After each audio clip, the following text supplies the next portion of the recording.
Welcome to our fiscal year 23 State Tribal Education Partnership Program, otherwise known as STEP, pre-application webinar. As we get started today, know that as participants, you will be muted as we go throughout today. However, that doesn't mean we don't want your questions. Please pop those in the chat box as we go along. And when we come to the end of the various sections, we will take those questions. It just allows us to be a little bit, quicker with our responses and make the most of our time together. You'll also see that we are recording today. The recording of this webinar will be posted on the OIE website, most likely where you are finding the information to also join us today. So we will have that recording up as soon as possible, but at least by the beginning of next week. If you have any technical issues as we go throughout today, feel free to pop in the chat box if you're having any audio or visual troubles. And if for any reason you get disconnected, please reach out to us at oie@seiservices.com and we'll help you get reconnected. But also know that we're recording and we have another one of these on June 1st. I'm really trying to skip ahead into the summer.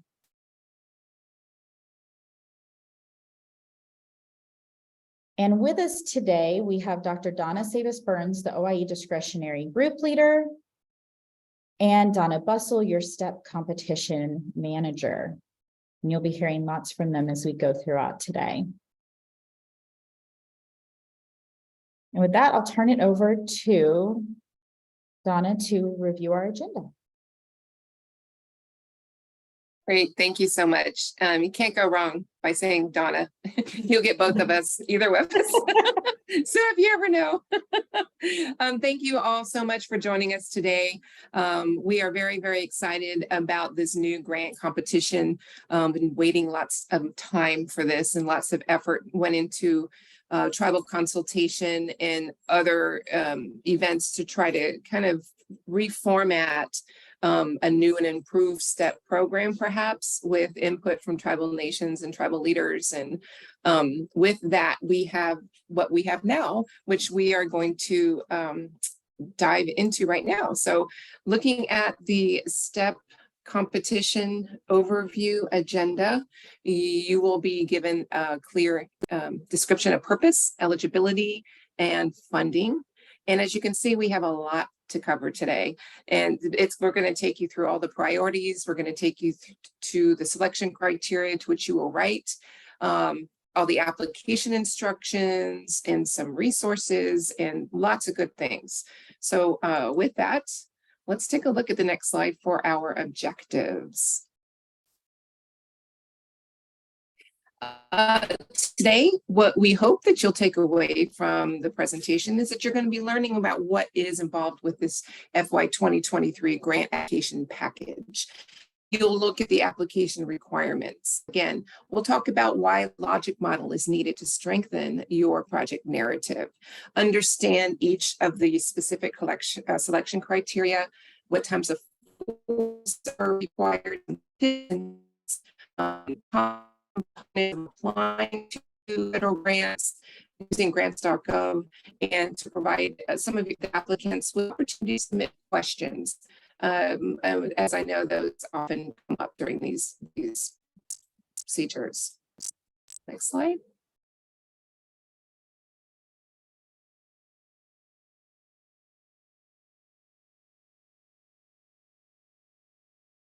I'd like to know today, Synergy. Can you put up that poll? And it cut out for just a second, but I think you were asking for the poll. Yes, okay. All right, so you will see coming up on your screen, a little poll just asking, what type of entity are you representing here with us today? Select the one that most closely represents your entity. And if you are representing an entity that is not listed as one of the options, please select other and then denote in the chat box what type of entity you are representing. You should see that popping up on your screen. If you're joining us from a mobile device, you may have to just swipe over to get to that poll. If for any reason you are not able to get to the poll, you're also welcome to place your response in the chat box.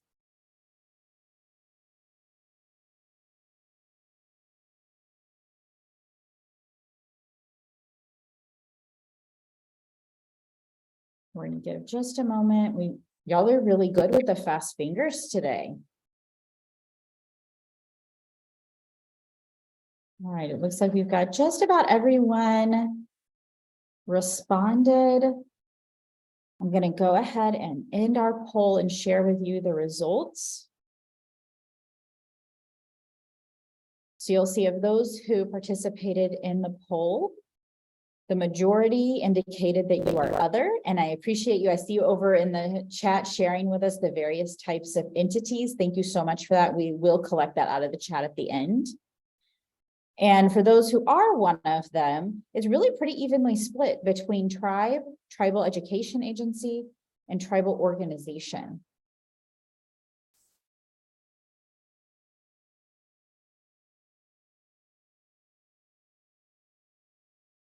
All right, so please note that as we're going through the information today, this webinar does not address all of the competition requirements or present all available information. We are presenting some of the information, but for full details, you need to read the notice inviting applications, otherwise known as the NIA, and the application package. You'll see that they're hot linked here so that when you receive the recording and slide deck, you can click them to go there, as well as if you visit the OIE website, then you can access that information through there on the how to apply page as well. Remember that it is extremely important to follow instructions on grants.gov and processes such as SAM in order to complete your application and have everything compliant so that it can be scored and judged for potential award. Another important note, common instructions for applicants to Department of Education discretionary grant programs published in the Federal Register on December 7th, 2022, and available at the web link that you see on the screen that again will be clickable, is what you are being asked to follow. Note that these common instructions do supersede the version that was out previously that had been published on December 27th, 2021. So if you have already looked at the common instructions previously, you may have been looking at that last version. Make sure that you have reviewed the current version so you have all current information.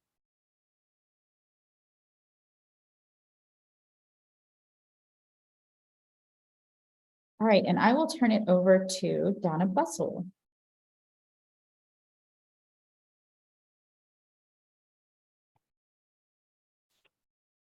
So we're looking at our transition from DUNS to UEIs, and the UEIs were replaced last year, April 4th in 2022. If you currently have a DUNS number that is registered in SAM.gov, you have a corresponding UEI assigned and will need the UEI to upload your application. If you do not have a UEI number, you will need to get one before you can apply. So for more information, including how to get a new UEI, refer to the UEI transition fact sheet, and that is also clickable when we get the slides. And I will turn it back over to Sarah to go over the grant competition overview, and I will be back to see you later.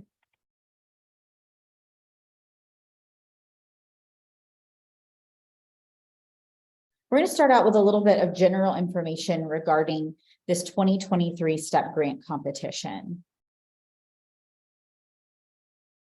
First up, the purpose of the STEP program is to promote tribal self-determination in education, improve the academic achievement of Indian children and youth, and promote the coordination and collaboration of tribal educational agencies, otherwise known as TEAs, as defined in this notice with state educational agencies, otherwise known as SEAs, and local educational agencies, otherwise known as LEAs, to meet the unique education and culturally related academic needs of Indian students. So the STEP grant was authorized under Section 6132 of the Elementary and Secondary Education Act of 1965. It's one of many efforts across the federal government to strengthen the government-to-government relationships with tribal nations throughout the United States. And a key priority of the department is to strengthen community engagement to advance systemic change. The intent of this particular competition is to award STEP grants to create new TEAs, those tribal education agencies, increase collaboration among TEAs, SEAs, and LEAs. So again, between the tribal education agencies, the state education agencies, and the local education agencies, and to build the capacity of TEAs to directly administer education programs, including formula grant programs under the ESEA, consistent with state law and under a written agreement among the parties.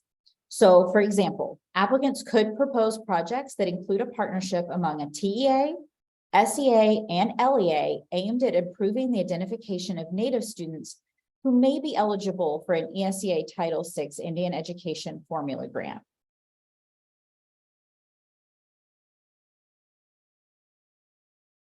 Now, as part of this, a TEA must submit a DWA as defined in the NIA.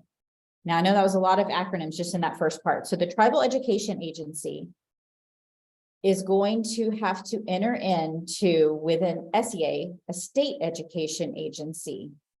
Okay. So into a written agreement. Also with one or more LEAs, or both the SEA and an LEA with its application for funding.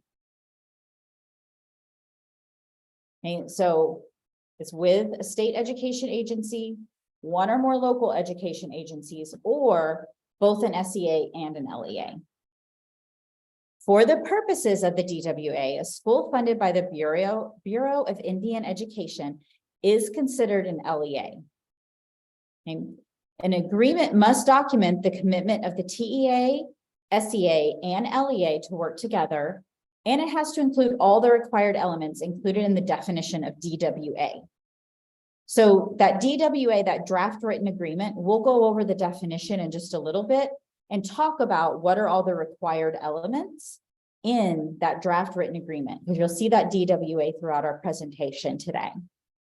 Letters of support from an SEA or LEA alone will not meet this requirement and will not be accepted. So you may not substitute letters of support for the DWA. In accordance with ESEA section 6132C2, all grantees who are expanding early TEAs must train and support the SEA and LEA in areas related to tribal history, language, and culture.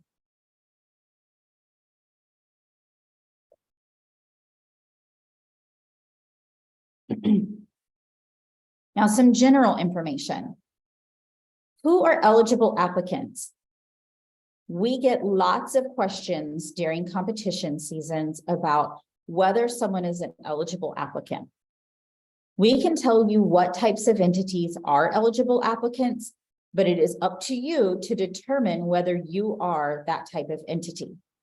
The eligible applicants for this STEP grant competition are Indian tribes, tribal educational agencies, otherwise known as those TEAs, a consortium of TEAs, so a group of TEAs, or a tribal organization that's approved by an Indian tribe. Make note that an Indian tribe that receives funds from the BIE under Section 1140 of the Education Amendments of 1978 is not eligible for funding under this grant competition. It's estimated that we have $2.4 million available for this grant competition, and will make awards in the amount of $300,000 to $500,000 for each grantee, and that is annual. The estimated average size of award is $400,000. Now for length of award, we're going to talk momentarily about the different absolute priorities. If you are applying under absolute priority 1, that's up to 36 months. So up to 3 years. If you are applying under absolute priority 2, that is up to 60 months. So up to 5 years. We estimate at this time awarding 5 to 8 new grants. And the deadline for submitting your grant application is July 3rd at 11:59 p.m. Eastern. So I know many of you are in different time zones. It is not on your local time. It is due at 11:59 Eastern. So if you're on Mountain, that means you got to back it up. It's due at 9:59. And so on and so forth for the different time zones. Do not miss that deadline. Once the clock strikes midnight, that system will close and will not allow you to submit your proposal. All right, and then I do see that there was a question about whether that average estimated size of 400,000 is annual. Yes, that is not the overall grant award. That is the annual grant award.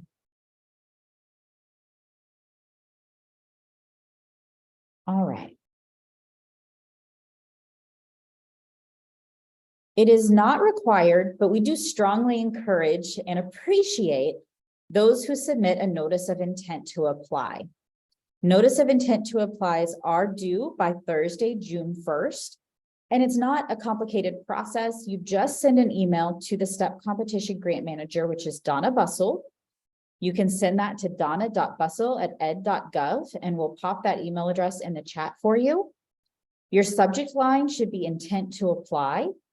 And then within the content of the email, include your name, your organization entity name, their address, the contact person's name. Even if it's you, make sure to put it in the actual text of the email, and the contact person's email address. Again, even if it's you and you're the one emailing it in, if you could put it in the content of the email, it really just makes everything easier on this end. Please note that if you submit an intent to apply, you are not in any way bound to applying if you change your mind later. And if you do not submit an intent to apply, you are still allowed to apply. It's required. It's not required. It is strongly encouraged. So again, you do not have to submit it. It really just helps us, particularly as we're looking at how many reviewers we need and things like that. If we have kind of an idea of how many proposals we think will be coming in for this particular competition. So we appreciate if you complete it, but not required. All right, for this grant competition, we do have a couple of different priorities. We have 2 absolute priorities, and we have 3 competitive preference priorities. Absolute priorities are ones where you are going to have to pick whether you're applying under one or the other because they're absolute. Competitive preference priorities, you can choose to participate in or not. So, absolute priority 1. An applicant must be an Indian tribe or tribal organization approved by an Indian tribe that is applying to create a TEA. So you're applying to create a new TEA. Absolute priority 2 is an applicant must be an early TEA. And in just a moment, when we go into definitions, we'll talk about what constitutes an early TEA. You must apply as either absolute priority 1 or absolute priority 2. There are going to be 2 different slates for each priority. So there will be a group of grantees who applied under absolute priority 1. They will be scored and awarded against each other. And then there will be a group of applicants who have applied under absolute priority 2 and will be scored and awarded there. You may not say, well, we're going to do both. You can't be both. You're either creating a new TEA or you're an early TEA. So what's an early TEA? How do you know if you're an early TEA? An early TEA is a TEA that meets one or two of the criteria in the definition of an established TEA. So what's an established TEA? An established TEA is one that has received a STEP grant in 2012 or subsequent years, or that provides evidence of an existing prior relationship with an SEA or LEA. So an existing prior relationship with the state or local education agencies. Next criteria, has an existing tribal education code. Has directly administered at least one education program within the past 5 years. Has administered at least one federal, state, local, or private grant within the past 5 years. Or has authorized teaching certifications. So if you're looking at your TEA and you have met one or two of these, but no more than two, then you meet the criteria to be an early TEA, which would put you under absolute priority 2. What's a new TEA? A new TEA is a tribal entity that does not meet the definition of early TEA or established TEA. So if we go back to that definition, if you do not meet any of these criteria under established TEA, then you would be a new TEA, which would be absolute priority 1. Then we come to the competitive preference priorities. So there are 3 of these. Each one awards you a different amount of points that are then added to your overall score. You are not required to do the competitive preference priorities, but you are allowed to do up to all 3 of them. So competitive preference priority 1, you can receive up to 5 points. Competitive preference priority 2, up to 3 points. Competitive preference priority 3, up to 2 points. So if you were to do all 3 competitive preference priorities, you could receive up to 10 points. Keep in mind, you can do any combination of these. So if you wanted to do 1 and 2, 2 and 3, 1 and 3, completely up to you as the applicant, which ones you choose to participate in. So competitive preference priority 1 is the identification of Native students for Indian education, for Title VI Indian Education Formula Grant programs. Again, that's 0 to 5 points possible. You have to propose to partner with an LEA to develop and maintain effective and culturally responsive methods to better identify and support the identification of Indian students who may be undercounted or under-identified as eligible for an ESEA Title VI Formula Grant Program consistent with Section 6112 of the ESEA.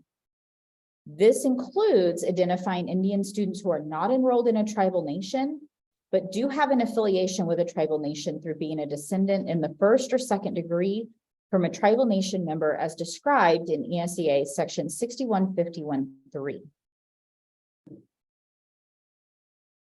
Competitive preference priority 2 is being a new STEP grantee. This is worth 0 or 3 points. An applicant must be an early TEA or applying to create a TEA, so either of the absolute priorities, and must not have previously received a STEP award from the department.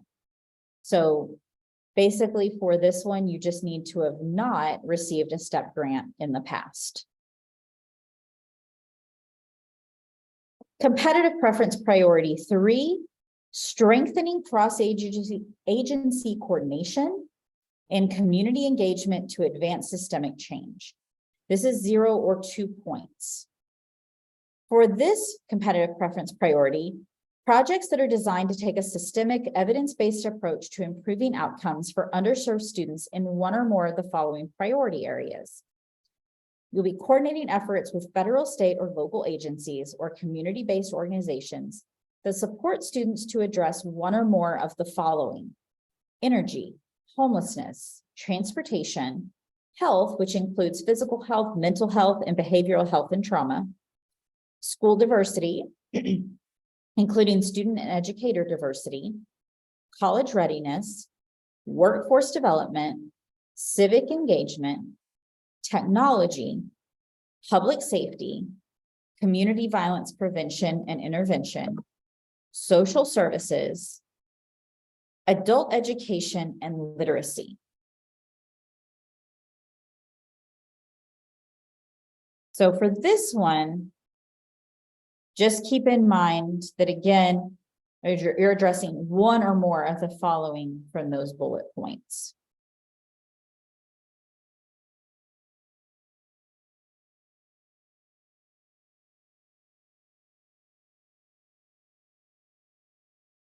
For competitive preference priority 3, please make note that in addressing this competitive preference priority, an applicant must ensure the proposed activities function solely to promote cross-agency coordination and consistent with the STEP statute, and do not provide direct services to students.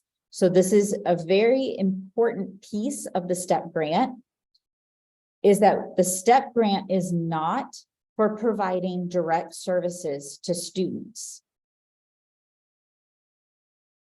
The STEP grant, as you are reading through, you'll see as we're going through our different pieces today, are again to establish a new TEA or build capacity of an early TEA, but it is not to provide direct services to students.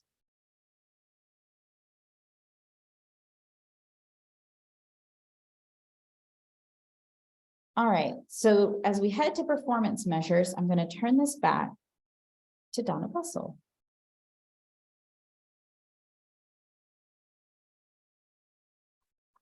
Okay, we will talk about performance measures, and we see your questions in the chat, and we will have a point in this webinar where we answer those questions for you all.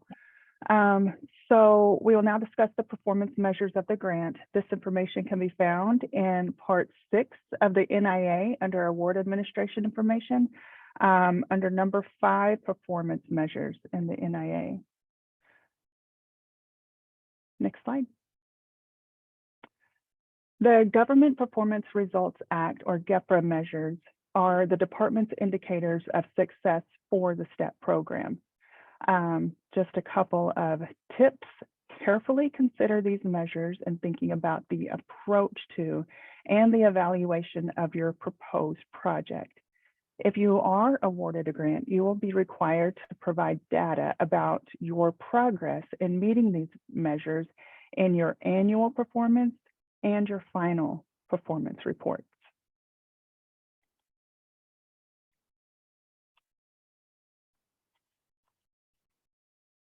So here are our STEP GEPRA measures.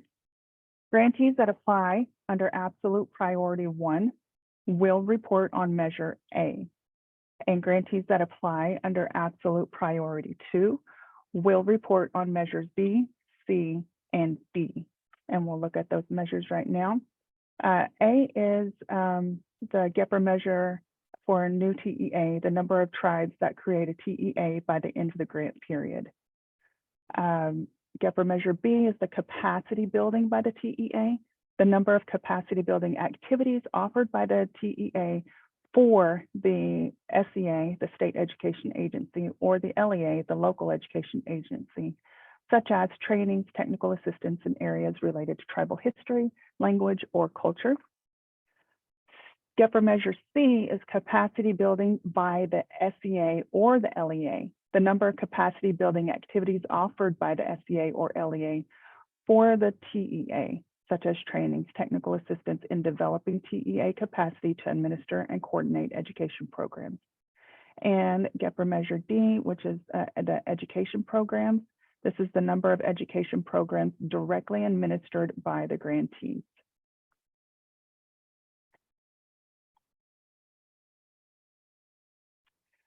So we have our GEPRA measures, and then you will have your project measures.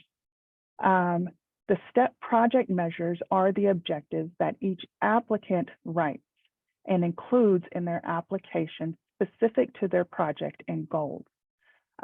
Each objective is required to be reported on each and every year of the grant. Those are the APRs, the annual performance reviews.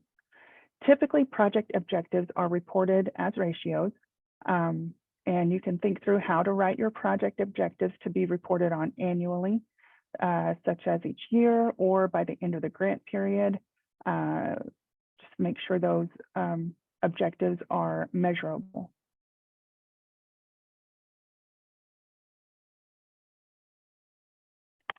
So now we will look at questions. There are questions and comments into our chat box. Yes. We may not be able to answer all the questions at this time, but there's a recording of today's webinar that will be posted on the webpage. And always, always, always refer back to that NIA. All right, Donna. So the first question is, can an established TEA apply for this grant? You are, Jennifer, when you ask about the established TEAs, you are right. They're not eligible to apply, only new or early. The intent is to get new blood into this program. And so just to make sure you understand, the established TEAs, it's not a capacity building grant this time, but it's more to begin to help early TEAs and new TEAs. And so in that same topic, for an early TEA, they can never have received any kind of educational grant. So they're asking, is that it? And so if we look back at this conveniently same slide, an early TEA will have met one or two of these, but no more than two. So maybe you've administered at least one federal, state, local, or private grant within the past 5 years, but you have not met any of the other 4. So again, you can meet 1 or 2 of these to be considered an early TEA, but if you've met 3 or more of these bullet points, you are then considered an established TEA. So hopefully that clarifies that. Under competitive preference priority 1, does the LEA have to have a formula grant? So I'll take us back to competitive preference priority 1. So their question is, it says must propose to partner with an LEA, and they want to know, does that LEA have to have a formula grant? Yes. If they're good, yeah. Yep. The LEAs would have to have a formula grant. So partner with an LEA that has a Title VI formula grant. Next question. We are a tribe with a tribally controlled school system and county-run public school on tribal lands that serve 2 tribes and 2 Spanish land grant communities. Are we eligible, and who would our partners be? So as we discussed earlier, we can tell you who the eligible entities are, and I'll go back to that slide.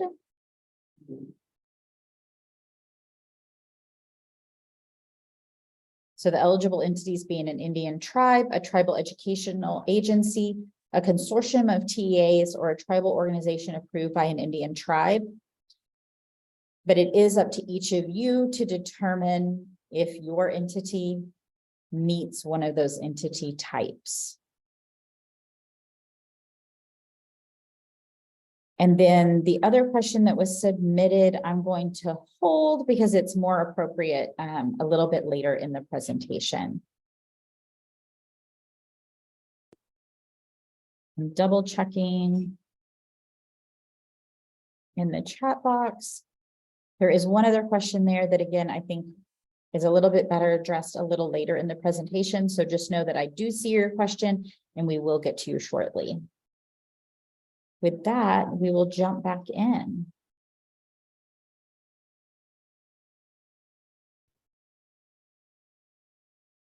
Okay, we are going to look at our application requirements. You can find this information under part 1 of the NIA under funding opportunity description, application requirements. So for FY 2023 and any subsequent year in which we make awards from the list of unfunded applications from this competition, applicants must meet the following application requirements, which are from section 6132 of the ESSA and from the NFP that is published. And we have the link to those.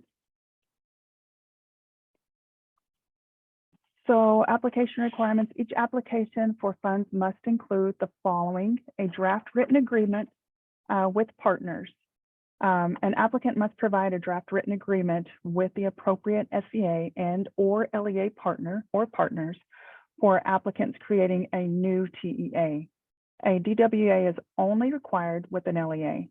For applicants expanding capacity for an early TEA, a DWA with both an SEA and LEA is required. And we will get to the definition of a draft written agreement a little later. The other application requirement is a statement describing the activities to be conducted and objectives to be achieved under the grant. Also, a description of the method to be used for evaluating the effectiveness of the activities for which assistance is sought and for determining whether such objectives are achieved.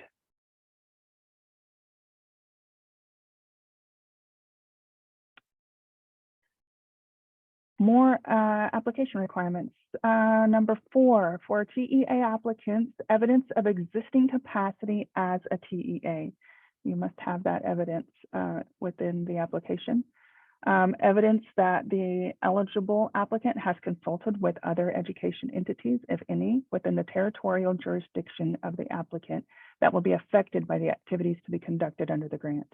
Number 6, a description of how the eligible applicant will consult with such other education entities in the operation and evaluation of the activities conducted under the grant. And number 7, evidence that there will be adequate resources provided under this program or from other sources to complete the activities for which assistance is sought. And these are all application requirements that are required by all applicants.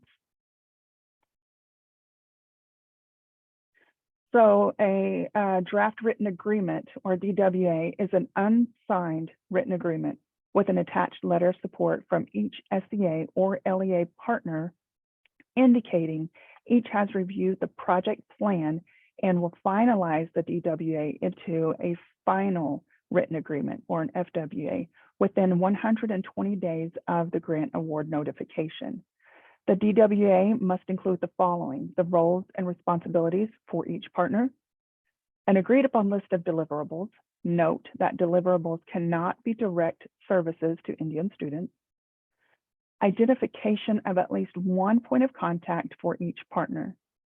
A description of the resources each partner will contribute to the project. And note, resources do not need to be monetary or matching funds.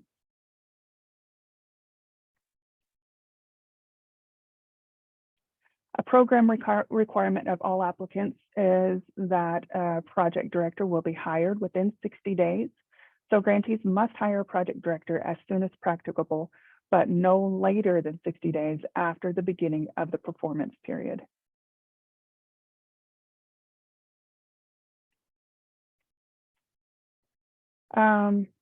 So final written agreement with partners, this is the FWA, means that a signed written agreement between the TEA and the SEA or LEA, the TEA and one or more LEAs, or the TEA and both an SEA and one or more LEAs, that documents the commitment and timeline of their agreeing partners to implement the terms and conditions specified in the DWA. Grantees must submit a final written agreement signed by all parties entering into the agreement within 120 days after receiving the grant award notification, or the GAN.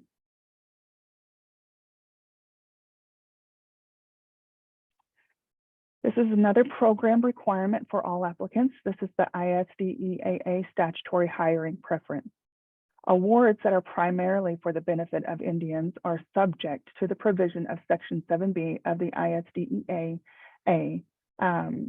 That section requires that, to the greatest extent feasible, a grantee give to Indian preferences and opportunities for training and employment in connection with the administration of the grant, and give to Indian organizations and to Indian-owned economic enterprises as defined in Section 3 of the Indian Financing Act of 1974.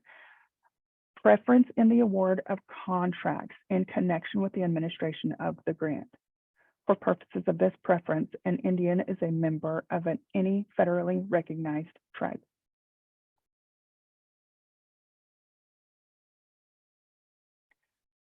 So let's look at program requirements. A program requirement for absolute priority 1 is that the grantee will plan and develop a TEA. Program requirements for those who fall under absolute priority 2 is 1, directly administer as defined in the NIA education programs, including formula grant programs under the ESSA, consistent with state law and under a written agreement between the parties. Build capacity to administer and coordinate such education programs and to improve the relationship and coordination between the TEA and the SEA or SEAs and LEA or LEAs that educate students from the tribe. This program requirement comes from ESSA 6132, and the specific references are in the NIA. And there are more requirements for absolute priority 2. Number 3, receive training and support from the SEAs and LEA or LEAs in areas such as data collection and analysis, grants management and monitoring, fiscal accountability, and other areas as needed. Number 4, train and support the SEAs and LEAs in areas related to tribal history, tribal language, and tribal culture. Number 5, build on existing activities or resources rather than replacing other funds. And number 6, carry out other activities consistent with the purposes of the program.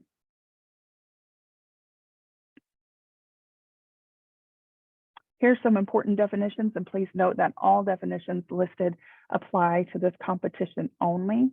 The NIA provides important definition in the following areas.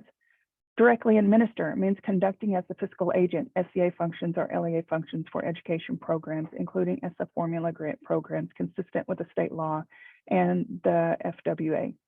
The final written agreement or FDWA is a signed written agreement between the TEA and the SEA or LEA, and the TEA or one or more LEAs, or the TEA and both an SEA and one or more SEAs that documents the commitment and timeline of their agreeing partners to implement the terms and conditions specified in the DWA. Indian tribe, as defined in this notice, a federally recognized tribe or state recognized tribe. Relevant outcome is the student outcomes or other outcomes. The key project component is designed to improve consistent with the specific goals of the program. Tribal consultation is the definition. The SEA or LEA provides tribes the opportunity for input. The SEA or LEA considers and responds to the input from tribal leaders or their officially designated proxies regarding an education program that affects the tribal nation or TEA. And the partner tribal nation provides written confirmation that the consultation was meaningful and in good faith. Tribal Education Agency, or TEA, is the agency, department, or instrumentality of an Indian tribe that is primarily responsible for supporting tribal students' elementary and secondary education. This term also includes an agency, department, or instrumentality of one or more of more than one tribe if the tribes are in close geographic proximity or have cultural connections to each other and agree through joint tribal government resolution to have a combined TEA.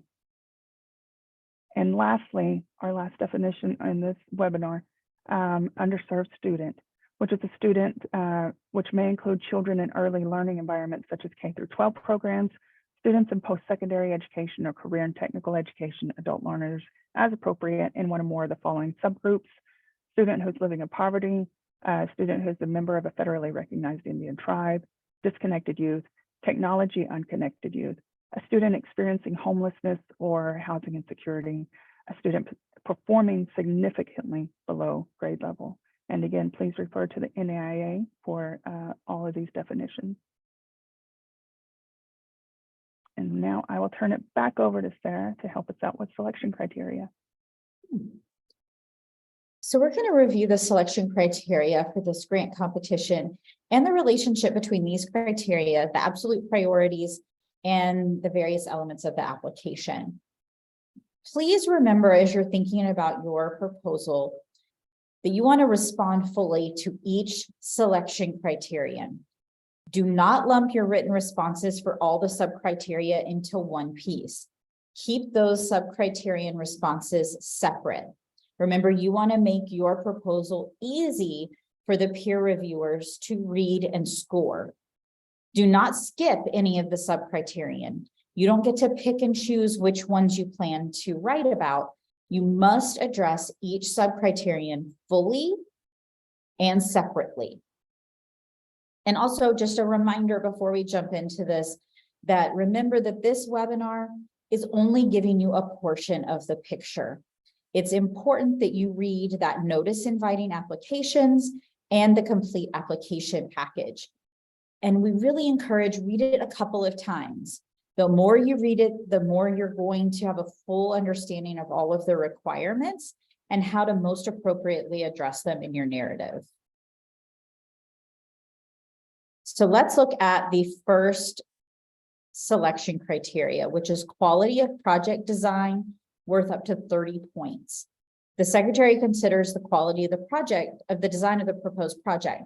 In determining the quality of the design of the proposed project, the following is considered. 3 different sub-criterion. The extent to which the goals, objectives, and outcomes to be achieved by the proposed project are clearly specified and measurable. That's worth up to 10 points. The second, the extent to which the proposed project is designed to build capacity and yield results that will extend beyond the period of federal financial assistance. So beyond your STEP grant funding, that's worth up to 10 points. And then thirdly, the extent to which the proposed project will integrate with or build on similar or related efforts to improve relevant outcomes as defined in this notice, using existing funding streams from other programs or policies supported by community, state, and federal resources. And that is also worth up to 10 points. So altogether, that is worth up to 30 points of your score. The next piece being the quality of project services. In determining the quality of project services, there are 2 sub-criteria: the quality and sufficiency of strategies for ensuring equal access and treatment for eligible project participants who are members of groups that have traditionally been underrepresented based on race, color, national origin, gender, age, or disability. That's worth up to 5 points. The second being the extent to which the services to be provided by the proposed project involve the collaboration of appropriate partners for maximizing the effectiveness of project services. That's up to 15 points for a total of 20 points in project services. The next selection criteria is the adequacy of resources. This is worth up to 20 points. And in determining the adequacy of resources, there are 3 sub-criteria. The first being the adequacy of support, including facilities, equipment, supplies, and other resources from the applicant organization or the lead applicant organization. That's worth up to 5 points. The second being the extent to which the budget is adequate to support the proposed project, up to 10 points. And thirdly, the potential for continued support of the project after federal funding ends, including as appropriate, the demonstrated commitment of appropriate entities to such support. That's up to 5 points, for a total of 20 points in adequacy of resources. Then the quality of the management plan, worth 20 points.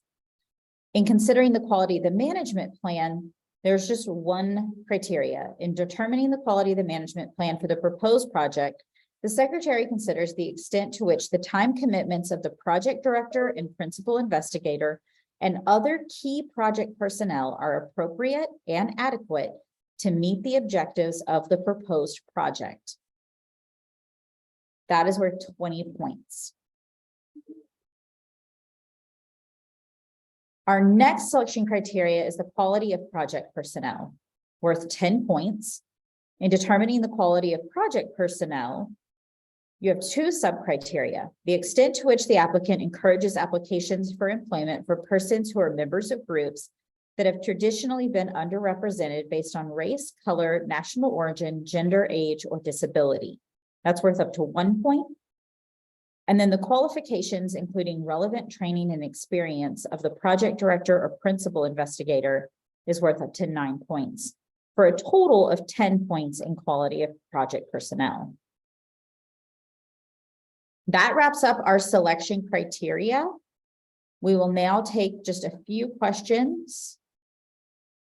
So the first question that we had was, is the BIE funding under section 1140 of Education Amendments, also known as only regarding a TED grant, not a tribally controlled school? So basically, is that just referring to those who have received a TED grant and does not disqualify a tribally controlled school? And I'll let one of the Donnas. I see Donna responded yes.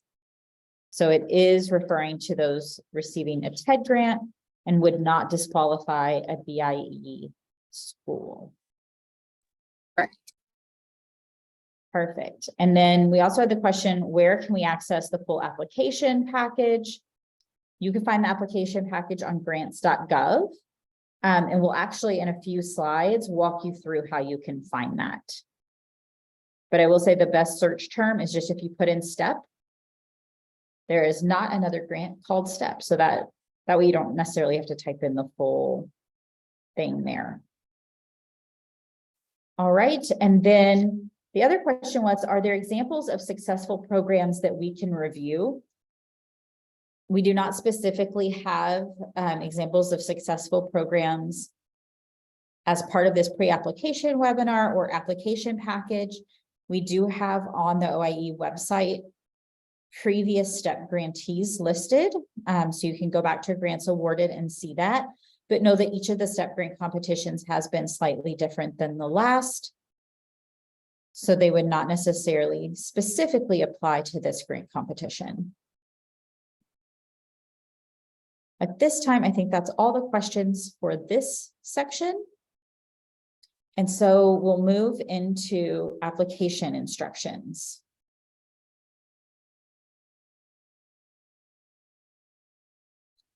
All right, so I just promised you, and here it is, how to find that STEP application package. This is your guide to all the required components of the application. You will go to grants.gov and you can type in this opportunity number, the ed-grants-050223-001. And like I said, also, if you type in STEP, it's typically the first one that pops up. So you have options about what to put in that search bar. The following information being presented is abbreviated from the application package and should not substitute you reading it in its entirety.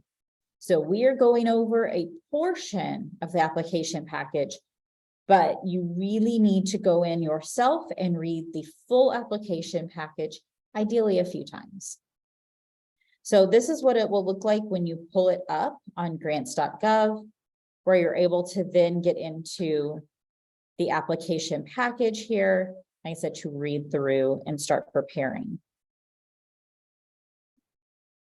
Now, with both the fiscal year 2023 STEP NIA, that notice inviting applications, and the application instructions package, you will find reference to common instructions for applicants to Department of Education discretionary grant programs. This was published in the Federal Register on December 7th, 2022, and is available at the link below that you will get in the slide deck. Remember, as we referenced earlier, this does replace the earlier version from 2021. So make sure you are referencing the most recent common instructions for applicants. The common instructions give detailed guidance on SAM and other common elements of the application. Now, a bit of a checklist here of things that you will need for your electronic application. Some preliminary documents are your application for federal assistance and your ED supplemental information for SF 424. For the budget section, you'll need the ED budget information, non-construction programs, ED form 524. And for part 3, the ED abstract form, you'll need your project abstract. Now, it's recommended that your application be organized in the following manner and include the following parts in order to expedite the review process. Remember, again, you want to make your application easy to read and easy to score. Instructions for all these parts that we're going over in the checklist can be found within that application package and within the individual forms.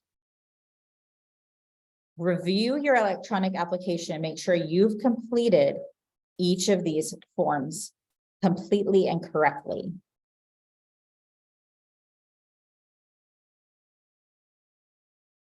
So then part 4 is your project narrative. And part 5 is your budget narrative.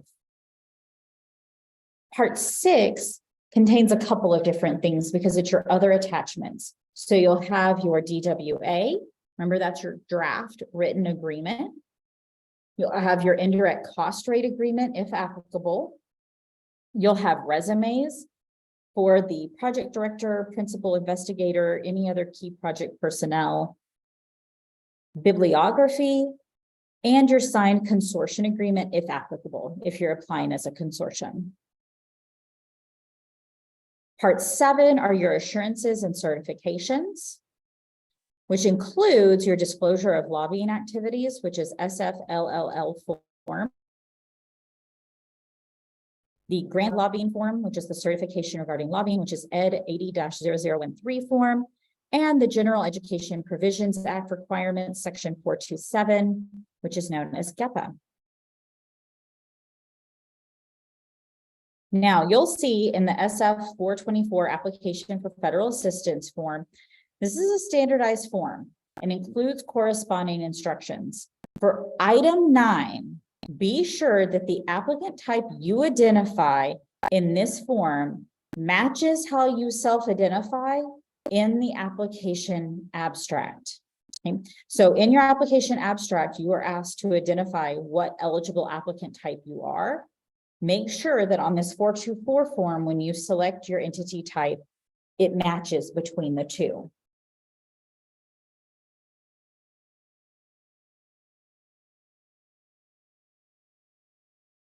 You'll see here part 1, the ED supplemental information SF 424 form is a standard form and includes corresponding instructions.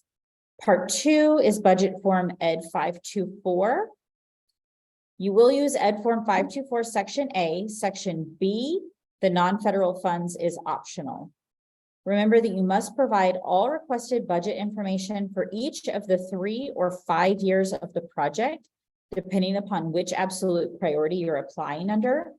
Remember that if you're applying under absolute priority 1 to create a new TEA, that would be for up to 3 years. And if you're applying under absolute priority 2, which is the early TEA, that's up to 5 years.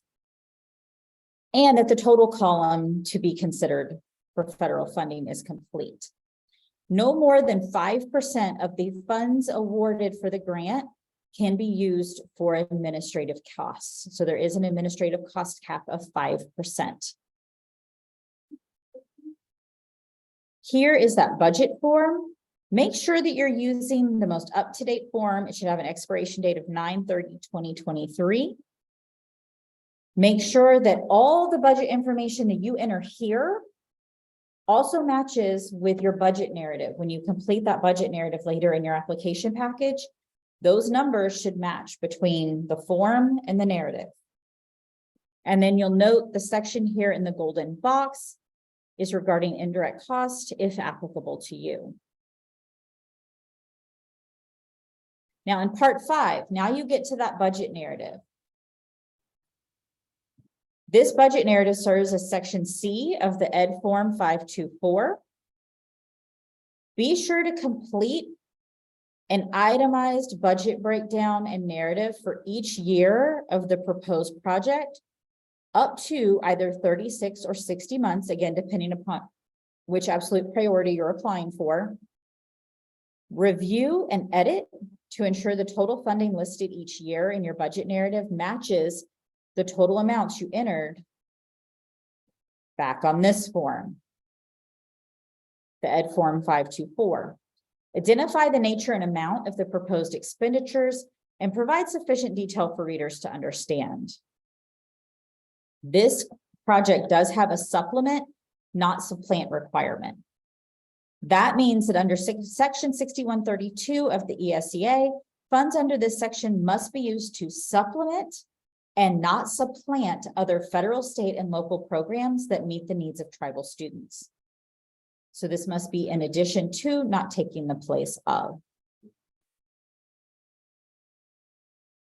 Part 3 is going to be your abstract. The project abstract comes at the beginning of your application and should not exceed 2 double-spaced pages. It should identify the applicant, including all consortium members if applicable, and concisely describe the following: your project title, your institution, so state the official name of the applicant's tribe, institution, or entity. Eligibility, so what type of eligible entity are you? Partners, identifying any SEA and or LEA partners.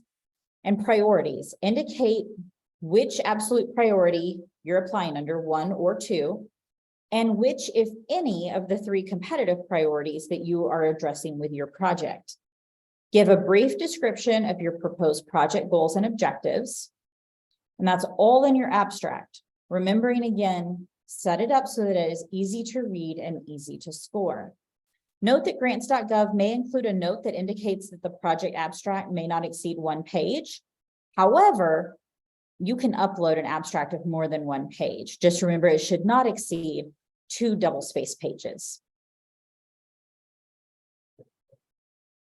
Then for your project narrative, this is the bulk of your application.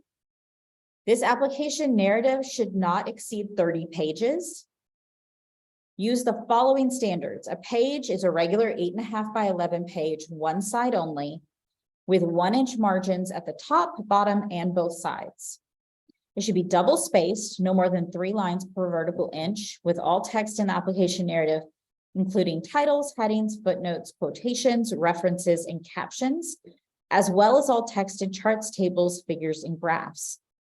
Use a font that's either 12 point or larger, and no smaller than 10 pitch characters per inch. Just keeping this, again, easy to read. Use one of the following fonts, either Times New Roman, Courier, Courier New, or Arial. For your other attachment section, remember again, that's your DWA draft written agreement, resumes, indirect cost rate agreement if applicable, your bibliography, and your signed consortium agreement if applicable. For assurances and certifications, it's again the 2 lobbying forms and the GEPA requirements. Now, just a little bit more information on GEPA section 427. The purpose of this is to ensure equitable access to and participation in federally assisted programs for all beneficiaries. Section 427 highlights, but is not limited to, 6 barriers that can impede equitable access or participation due to gender, race, national origin, color, disability, or age. And an applicant must determine and define the participants and community to serve, the local circumstances, and barriers that can inhibit participation. You can find more information on section 427 GEPA. If you go to oese.ed.gov/GEPA, and again, that'll be clickable in the slide deck. So that is a standardized form for GEPA section 427. There have been some changes to it though. Originally, there was one overall general requirement. There was flexibility to determine and define the barriers to equitable access and equitable participation. There was discretion in how to describe plans to address those identified barriers. And you had to provide a description in a separate narrative or in connection with related topics in the application. New form, the one you will be completing, you will respond to 4 questions with specificity. There is flexibility to determine and define the barriers to equitable access and equitable participation. And you will need a timeline for meeting targeted milestones for removing those identified barriers. Here is what that form looks like. All applicants must respond to each question on the standard form and submit the form with its grant application package or state plan. For your grants.gov application submission, the form is integrated into grants.gov, so you don't need to complete it separately and upload it as a PDF. You can complete it within grants.gov. While it is electronic, each text box will allow up to 4,000 characters. So if you need to plot out your responses in advance and then paste them in, know that it's up to 4,000 characters. An error message will be received if a response is missing and the form cannot be saved. So you must complete it all in one fell swoop. So you'll see here what that looks like and the errors that will come up if you do not respond to one of the questions. So an example here, if your grant program goal is to provide grants to alternative high schools, nonprofit organizations, and combinations of those institutions to provide academics and other support services to prepare low-income first-generation college students and other underrepresented students for a college education. Ed has a strong interest in ensuring low-income students, first-generation college students, students who are English learners, students with disabilities, homeless students, students who are in foster care, and other disconnected students receive the necessary support to assist them in successfully pursuing a college education. The several slides that follow provide an example response to each question on that new Section 427 form from a fictitious organization applying for federal funds. So this is merely provided as an example.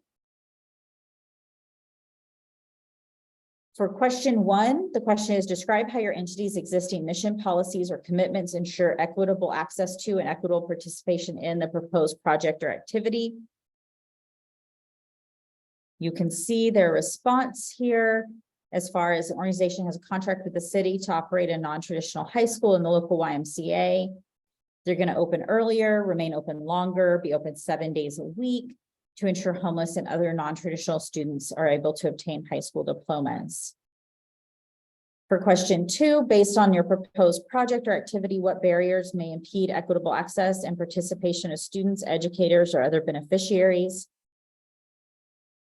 Their response there, based on the population that's currently served, our organization has identified homeless status or housing insecurity, pregnancy, and language as potential barriers.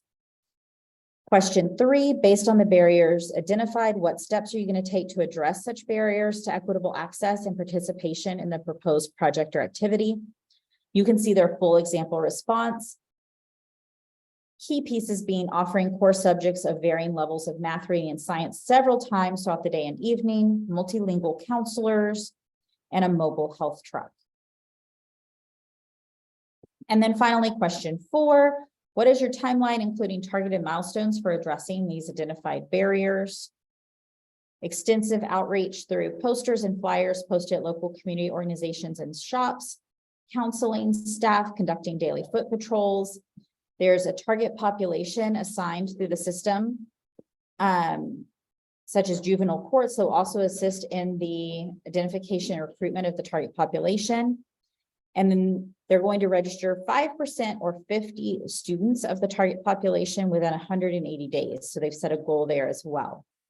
Again, this is just an example, but you will have this to use for your example purposes in the slide deck. You'll see some GEPA form instructions, which will also be available in your application package.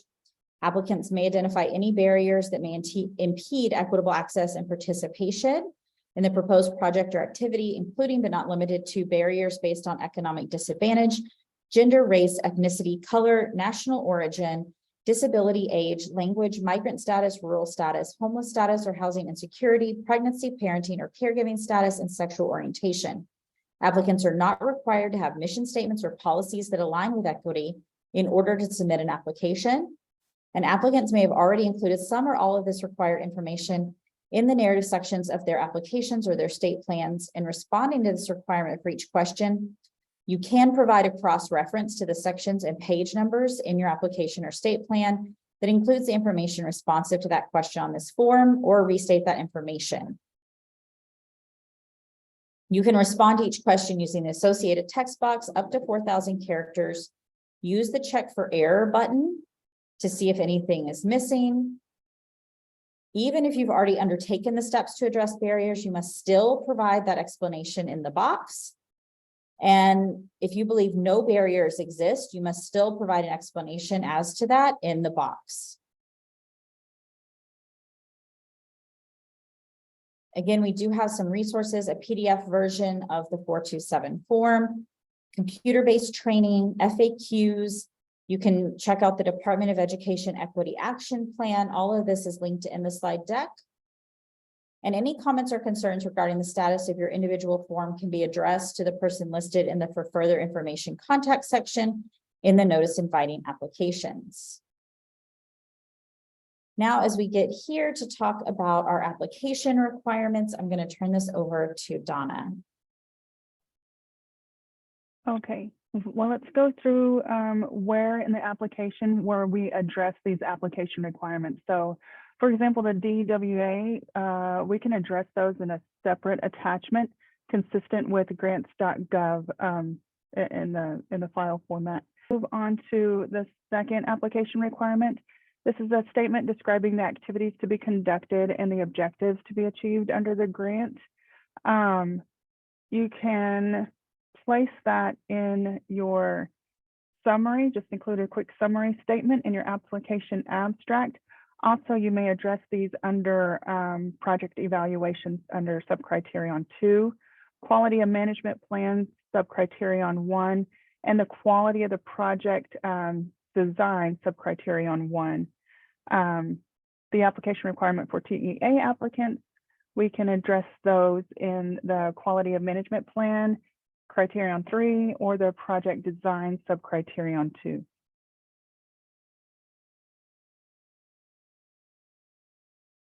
The next application requirement about the method to be used for evaluation, we can address those in the quality of project design under subcriterion 1. The application requirement about the evidence that eligible applicants have consulted, we can address those in the narrative.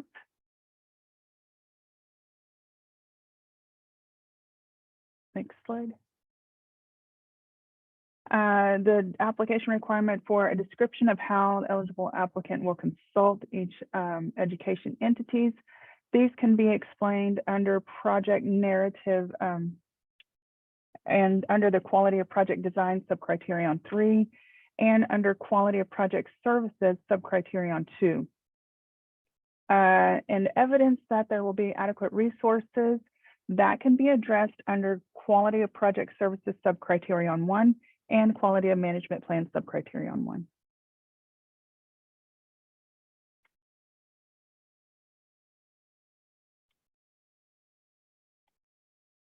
The eligibility, screening, and peer review panel. This is some information about the screening of application and peer review process for this competition. Independent outside peer reviewers will be reviewing all eligible applications. All peer-reviewed applications that receive points will be ranked in order by our OIE, our average final scores. The department, again, intends to create 2 funding slates, one for absolute priority 1 and another for absolute priority 2.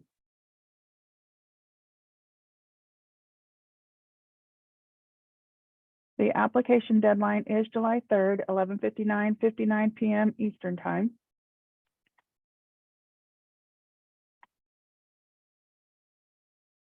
We have our review of resources all here for you. So as you get these slides, they'll be available. You'll see general tips, SAM.gov tips, grants.gov submission tips, resources, we will have another webinar June 1st from 3:30 to 5 p.m. Eastern Time.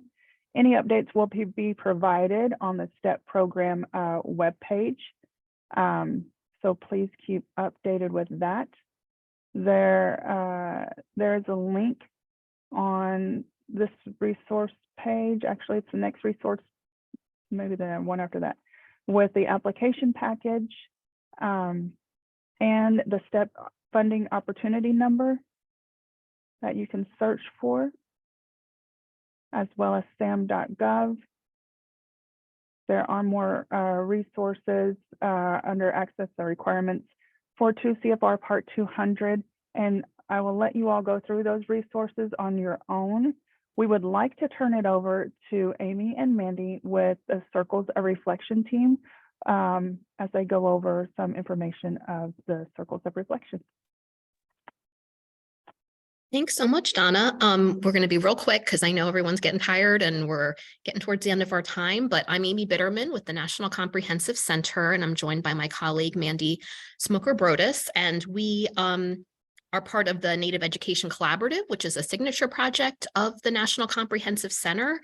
And we have been doing work around the Circles of Reflection process that we'll talk a little bit more about since 2020. And it was developed with Native education experts from across the country, but really the purpose behind it was to help build the capacity to support and improve collaboration between tribes, tribal education agencies, districts, and state education agencies. And we're going to talk a little bit about this tool and how it's something that we really hope you might think about using as you develop your application and put together your project plan for your STEP grant. And Mandy will talk a little bit more about what this really looks like.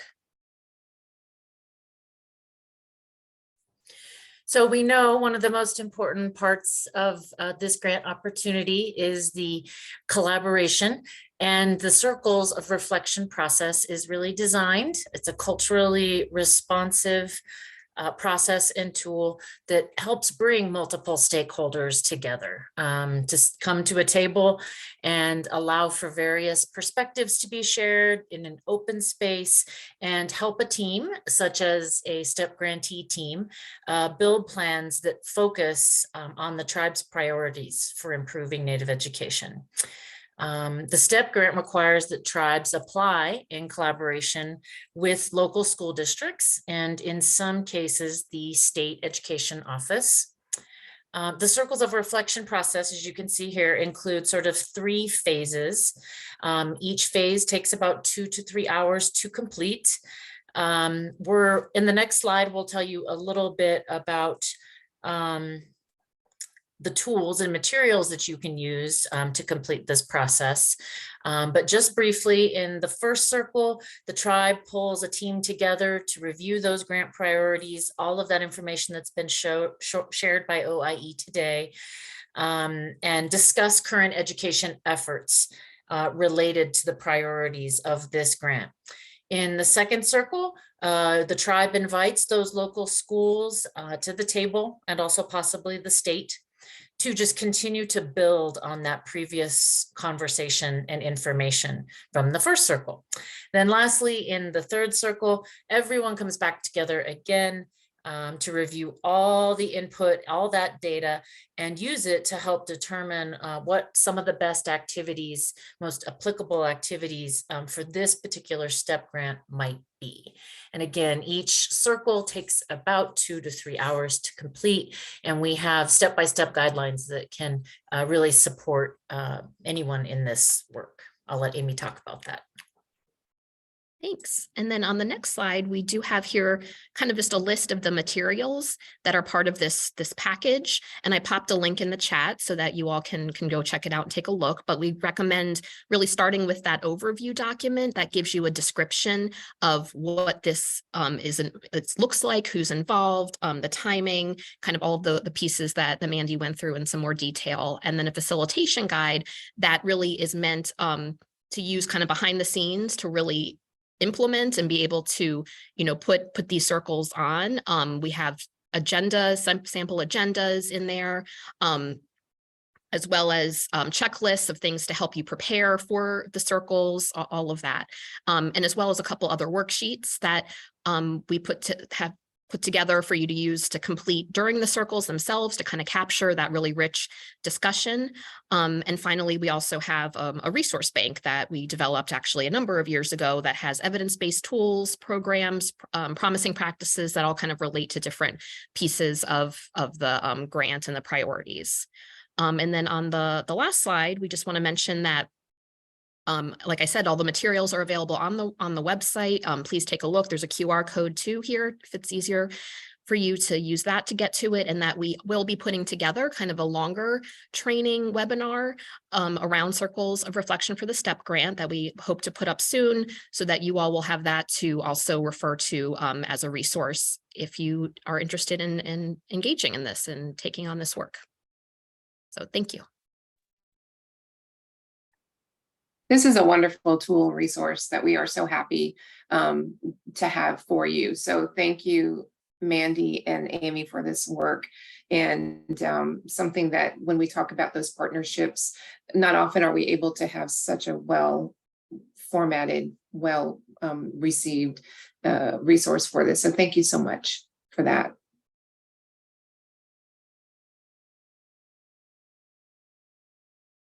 I'm going to finish out. So the logic model, here's just more resources. As I stated in the notes in the chat, you will be able to have the PDF format of these slides, which you can click on these links for all the logic toolkit model, the logic model toolkit you can have, and then some. So there. The tutorials and webinar recording will also be there. We've also listed the link in the chat box and also in the recordings for each of them. So you'll see 2 different webinars. And the next June 1st will not be a rerun of this one. It'll be another live session. And it may be other people may put different questions. So if you have any thought of some things as you're starting to get into the application, feel free to pop on and we'll be happy to answer those if we need to. And Donna Bussell is your STEP lead for this competition. I'm with the group leader of discretionary grants, and there is another link to the notice inviting applications. Please remember, proofread, make sure everything makes sense, break out your selection criteria. There's so many good tips on grants.gov with responding to applications, so you can have a really wonderful package when you go to submit. Do not wait. Things get clogged up. This is a very busy time for grants. So please get them in early, because grants.gov does get bottlenecked. And so that could be an issue. So just keep those in mind and really take our tips to heart. They will help you, I promise. And thank you again. Thank you very much.